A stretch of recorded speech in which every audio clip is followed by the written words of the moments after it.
Hello the world, hello the internet, hello people who are interested in politics. This is Paul Talks Politics. I'm Paul and this is where I talk politics. So thanks for coming along, particularly if you're interested today in the Rwanda policy. I've just basically tried to get my head around it and thought I'd share it with you because yeah, it's all a bit weird, strange, and I don't think it makes the country look very good. But then maybe that's my liberal elitism picking a fight. Anyway, look forward to hearing the comments. We'll get back onto that after the introduction. Before we get onto that, as you'll see, Tasha's gone.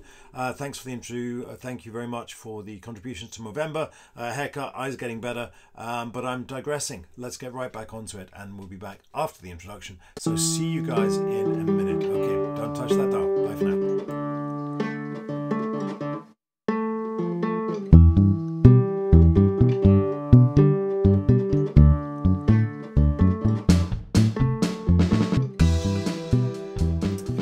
We're back, and thanks to Oscar again for the theme music. Right, Rwanda refugees and Rishi. This is based on my research across all forms of media, dead tree and otherwise, but I should, I suppose, point out, just full disclosure, that I am not a professional lawyer, and if I do say anything with which my learned friends take issue, then do please feel free to let me know below the line. And indeed, any questions that you have coming up in the course of this, put them in the comments, and I'll address them as best I can. So let's go all the way back to 2022. And on the 13th of 2022, we later find out Priti Patel has agreed a deal with the Rwandan officials whereby £140 million is paid up front, with further monies coming later, for them to process refugees that are removed from the UK under certain conditions. Now, it should be pointed out at this point that when we say process, what that means is they were taken out of the UK system, taken to Rwanda, at which point they kind of became Rwanda's problem. They were no longer subject to British law. There was no sense that they might actually be returned to the UK. They were now essentially in Rwanda and subject to the Rwandan judicial process and the judicial refugee system. So they were no longer Britain's problem. That is what we were doing. We were exporting refugees. Now, this has been done before, and I'll talk a little bit about that later. And this was not really the issue, I think, that the Supreme Court, or indeed the entire judicial process, took. This was not the thing with which the judicial process took issue. But I'm getting distracted. Let's stay on the main topic. So 13th of April, this deal is cut. The next day, Boris Johnson announces the Rwanda policy and says it's a very considerable deterrent. We'll see how that worked. The first flight was due to take off on the 15th of June, but that was stopped by the courts while the case was looked into, as was inevitably going to happen. The first decision comes down in December, and the High Court declares that it's legal. That's then reviewed by you guys can read, I suppose, Court of Appeal rules that it's unlawful. Supreme Court rules that it's unlawful. That was in the morning of the 15th of November. You'll probably all remember that. And then in the afternoon of the 15th of November, almost like he knew it was coming, Rishi Sunak revealed plans to introduce emergency legislation that would declare Rwanda safe, while at the same time negotiating further treaties with Rwanda to guarantee the decision. I suppose I should probably point out that the Supreme Court argued that there was no guarantee for those arriving at Rwanda that they would be treated safely. The technical issue there was refoulement, the idea that they might somehow fall out of the Rwandan system and find themselves at extreme risk, either in Rwanda or in neighbouring countries, or indeed being taken back to their point of origin. So the Supreme Court decision there is essentially that anyone deported to Rwanda under this scheme, that their safety could no longer be guaranteed, and that was incompatible with the Human Rights Act, with the ECHR, and I believe with the Immigration Act of 1971, but somebody will correct me on that, I'm sure. So that's the basic timeline. We have the decision made in April, it immediately going into the courts, that grinding through the courts for 16 odd months or however many it was, and then ultimately the Supreme Court saying, look, this is simply unlawful. It is incompatible not just with the Human Rights Act, but with various other treaties to which we are signatory, and indeed various other laws within the UK. Remember that the courts in the UK can't hold on whether or not a policy is good or bad or moral or immoral or human or inhumane, only whether or not it fits within the existing legal landscape as defined by parliamentary law. Let's just put this into context a little bit. I hope you can see those figures. If you can't, they're all from the BBC. Migration. The chart there at the top is legal migration, and you can see there the way in which the numbers of legal migrants, those are people who are coming in through recognised channels, filling in all the paperwork, being accepted into the country, and essentially being allowed to settle. We can see there how the numbers have escalated dramatically, and so much for taking back control of our borders, Brexiteers. Yeah, I'm just going to chuck that one out there. At the same time, it has to be said that the number of illegal crossings has been increasing, but obviously in the context of the legal migration, it's not a rounding error by any measure. This is a significant number, but it is significantly less than those who are coming through on legal through legal routes. The cost of housing, the cost of housing an illegal migrant in the UK is give or take about £106,000 a year. Quite a lot of money. But the total cost of removing one of these people to, and remember they are people, the total cost of removing one individual is approximately £179,000. That includes a payment to the third country, as you can see there, of £105,000 and £22,000 for flight. Good God, I don't know what flight they're putting these guys on. All getting on and turning left. I don't mean to be flip, but we've got to put this in context. And so this was a net loss. In other words, exporting any of these people to Rwanda was going to cost more than it would do for them to remain within the UK, to the tune of 70 odd grand. Now these figures are from the government. This is the impact assessment from the Home Office, and I will link off to that in the link in the description even. And critically, the maximum number of refugees that Rwanda thinks it can hold is 200 at any given time. They only have holding facilities for 200 people. They said they were going to get more, but when this deal was signed back in 2022 for 140 million, and remember, it was, sorry, I should be clear there, it wasn't a deal, it was a memorandum of understanding. I'd be happy to sign a memorandum of understanding with anybody if they were going to pay me 140 million pounds, because a memorandum of understanding is barely worth the paper it's printed on. And when you start to get your head around that, the madness of this policy becomes almost in utterly inescapable. So we have a deal to hold, well, we have an understanding that 200 people are going to be held, are going to be transferred and held for until such time as they can actually build some more accommodation. So we're not looking at 200 people a year, we're looking at a maximum of 200 people at any given time at a net cost of 170 grand, give or take, which is 70 grand more than them remaining, than these individuals, these people remaining in the UK. So yeah, already the numbers are starting to look a little bit odd. That's that bit of context. Let's have a look at some more context. Israel had a similar plan in place with Rwanda between 2013 and 2018. And this was abandoned because Israel realized that these people were going to Rwanda and essentially dropping off the map. They were just being lost. So Rwanda simply wasn't in a position to fulfill its side of the bargain. Denmark had tried in 2021 and the plan hadn't got off the ground. Now, it is true that the UNHCR and the EU do have an agreement with Rwanda for certain migrants to be taken to Rwanda and held there. But it should be pointed out that these are not people within the EU. These are people who are being held in pretty terrible conditions, I understand, in Libya.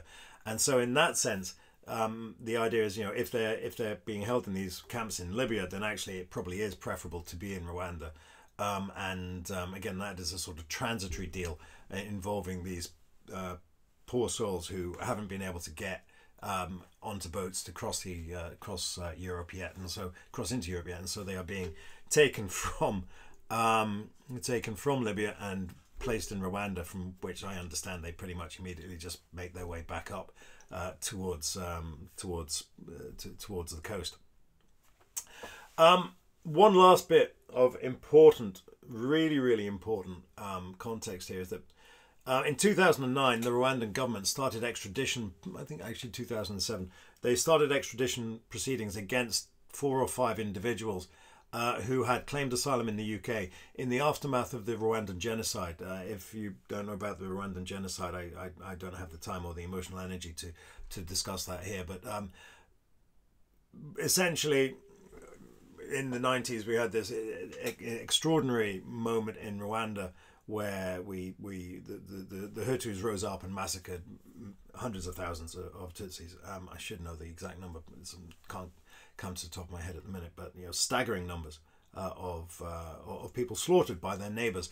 And in the aftermath of that, a number of people, basically those responsible, scattered across the globe, and 5 of them wound up in the UK. And the Rwandan government, Paul Kagame, has been under Kagame has been trying to secure their extradition back to Rwanda to face trial for alleged crimes in the genocide. And our Supreme Court has refused to do this on the simple grounds that we can't, legally we can't, because the safety of these individuals cannot be guaranteed at point of destination. And so when they get off the plane, as the Human Rights Act says, if these people are in threat, if they're in danger, then we simply can't allow them to be deported. The same was true with Abu Qatada. You'll remember that one from, I think, 2010. And eventually, the government struck a deal with Jordan whereby they gave firm guarantees that he would not be tortured or executed. And so after that, the extradition went ahead. That has not been agreed with the Rwandan officials. And so our courts took a view that we could not safely deport criminals or alleged criminals to Rwanda because their rule of law was simply insufficiently robust. So, I mean, given all of that, you might wonder what on earth was going on in the government at the time that made them think that this policy might be viable. Israel had tried and failed. Denmark had tried and failed. The UNHCR and the EU have a very, very specific set of circumstances whereby they can take people from really terrible conditions in Libya and take them to the relatively better conditions in Rwanda. And our courts had specifically said that the rule of law in Rwanda is not sufficiently robust to support the extradition of these alleged participants in the genocide. So what on earth was going on in the British government that made them think that this might actually be a good idea? Let's have a look at a little more context then. So we mentioned earlier that the small boats were increasing. They certainly were. There was a lot of pressure on the Conservative Party to do something at the time, and you can see how those numbers are there on the charts. But let's look at a wider context.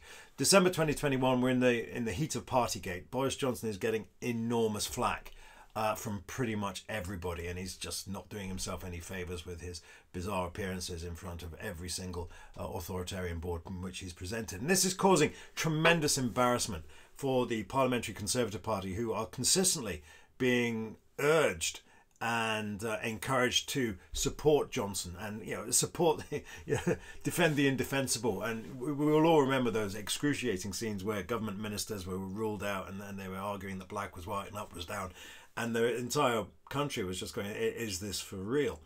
And then we had Owen Paterson.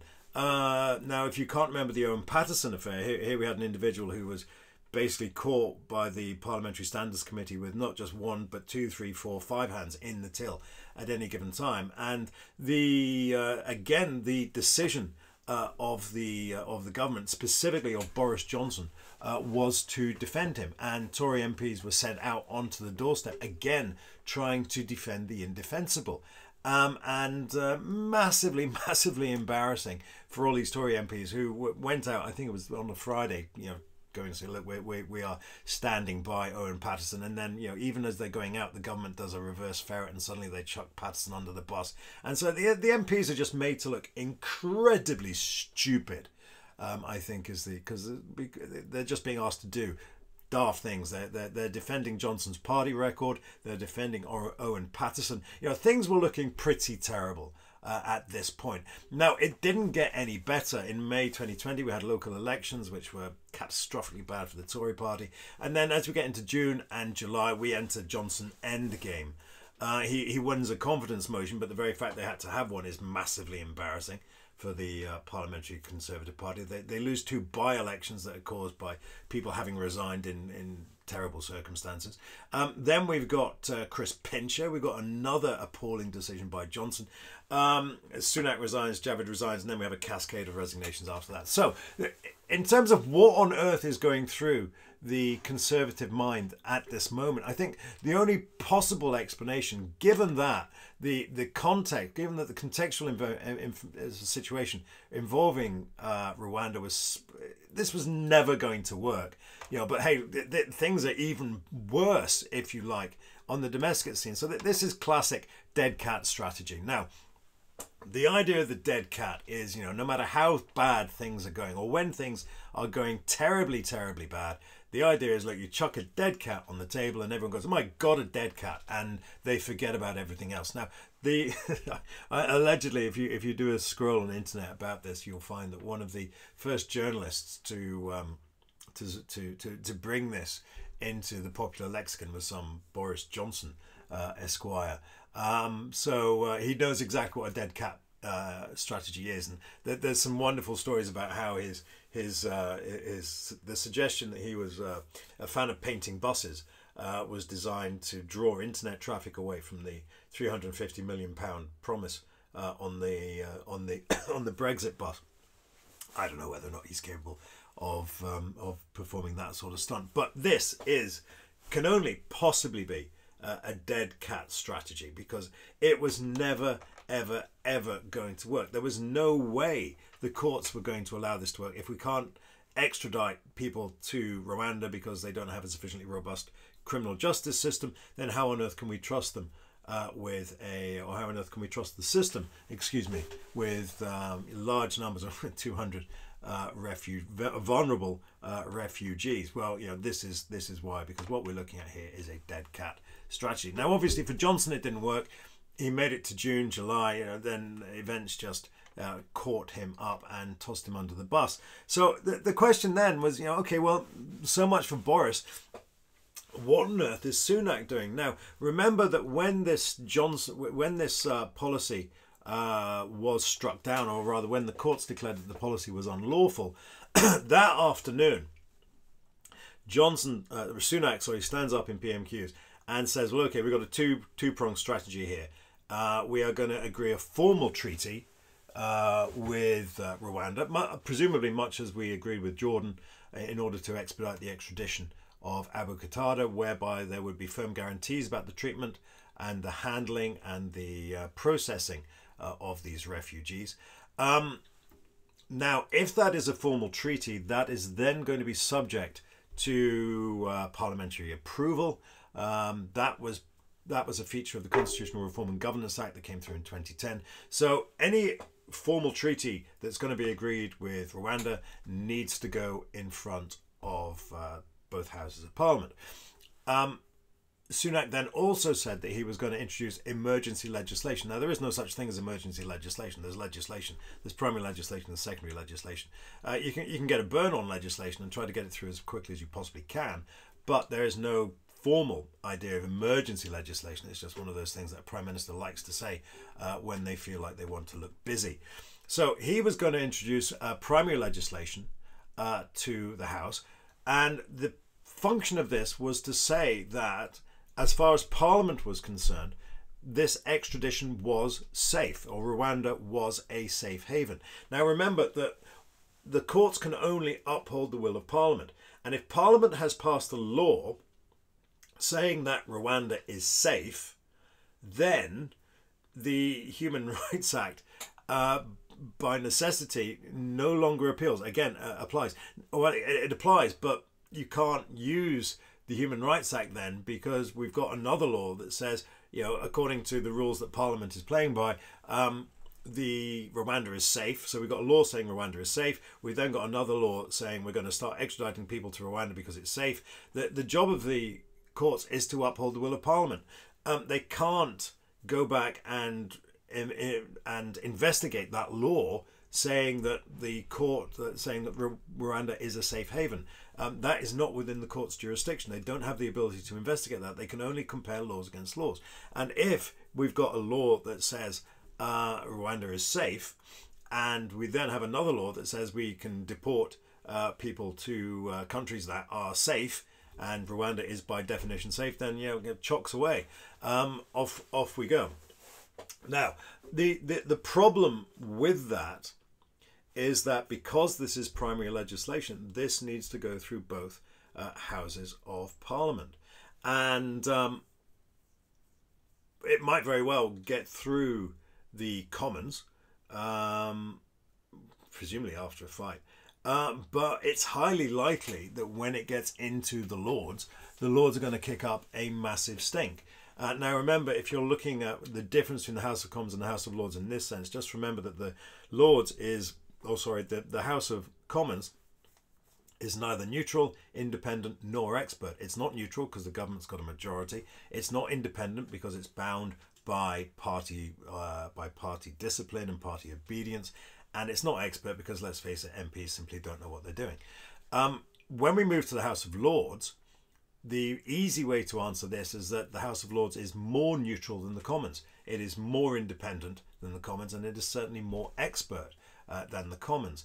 So it's not about whether or not the House of Lords is neutral or it is independent or it is expert. It is simply more of those than the House of Commons. And so given that this is terrible legislation, one has to assume that the legislation is going to have a much tougher job getting through the House of Lords. Now, if the House of Lords blocks it, the question then becomes, okay, can they use the Parliament Act to get this through? And the answer is no. They don't have the time to do it because of the way in which the different readings have to happen and the time that has to happen between the two readings. It needs to be two clear parliamentary terms, and by the rules of the Dissolution and Calling of Election, the Dissolution of Parliament and the Calling of Elections Act 2022.